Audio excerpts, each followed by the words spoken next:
Ever feel like your brain is overflowing? Like you're constantly trying to cram in more information, but not really, learning. Yeah, I think we've all been there. It's like we're drowning in information these days. Totally. Yeah. That's exactly what we're diving into today. How do we move beyond just knowing a bunch of stuff and get to a place of deeper understanding? Right, like how do we actually process all this information that's coming at us from all directions? Well, the source material we're looking at today really challenges that whole idea of treating our brains like storage lockers.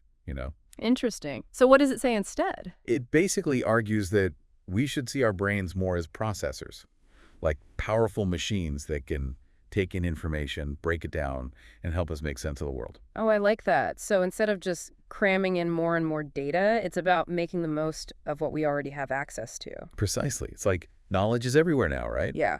We have the internet, libraries, experts at our fingertips. The key is figuring out how to use that information effectively. That makes sense. It's not about memorizing everything anymore. It's about knowing how to find and use the right information at the right time. Yeah, exactly. And that's where this idea of the brain as a processor comes in.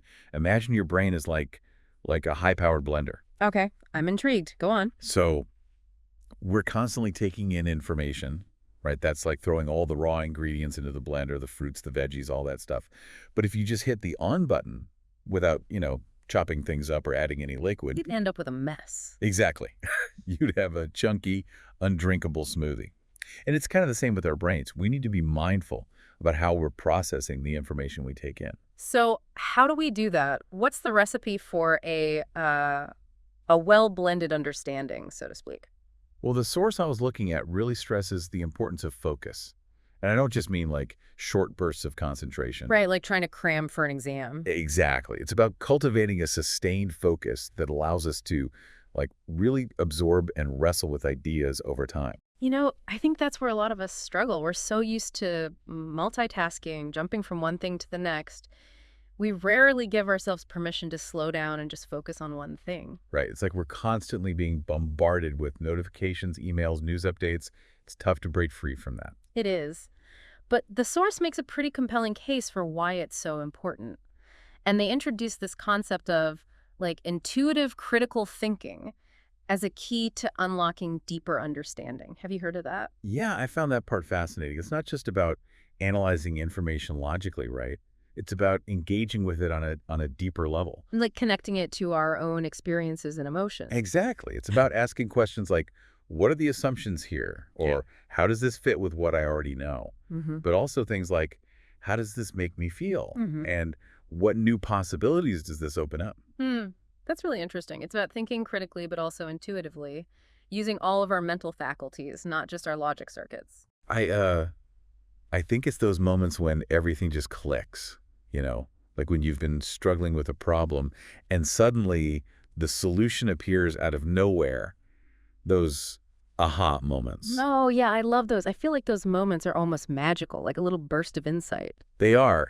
And the source argues that those moments are often a result of this deep, focused thinking. It's like our brain has been working on a problem in the background, and then boom, everything comes together. Makes sense. Yeah. It's like when you're working on a puzzle and you finally find that missing piece. Exactly. And it makes me think about the difference between learning from books versus learning from experience. Oh, that's an interesting point. What do you mean? Well, the source kind of argues that book learning can be a little limited sometimes. How so? It can lack that depth and nuance that comes from actually doing something, from real world experience. I see what you mean. It's like the difference between reading about how to ride a bike and actually getting on one and, maybe falling a few times until you figure it out. Yeah.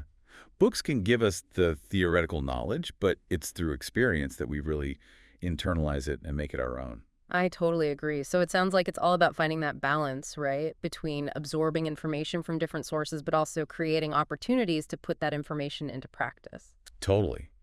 But how do we even begin to do that when we're facing information overload all the time? I mean, I know I feel overwhelmed sometimes by just the sheer volume of information that's coming at me from all directions. Yeah, that's a real challenge. And the source talks about that too, about how this constant influx of information can actually be detrimental to our learning. Oh, interesting. How so?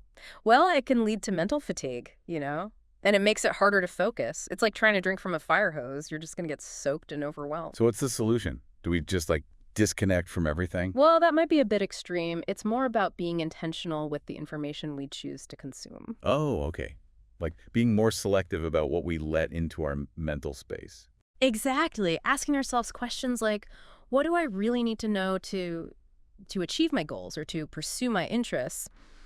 And then focusing on those areas. And it's also okay to say no to information that isn't serving us, you know? Right, that makes a lot of sense. Yeah. So it's not about memorizing every single thing we come across. Yeah. It's about processing information, making connections, and being okay with not knowing everything. That's a great way to put it. It's about embracing that process of learning and understanding. And those aha moments, right? Right. They're like little rewards along the way. Exactly. They're little reminders that we're on the right track. So to all our listeners out there, I'll leave you with this question. If you could clear your mind of all the information you've been holding on to, just because you think you should know it, what new ideas and connections might you discover? What might be possible if you gave yourself permission to let go of the clutter and focus on what truly matters to you? That's a great question to ponder. Thanks for joining us for this deep dive, everyone. We'll see you next time.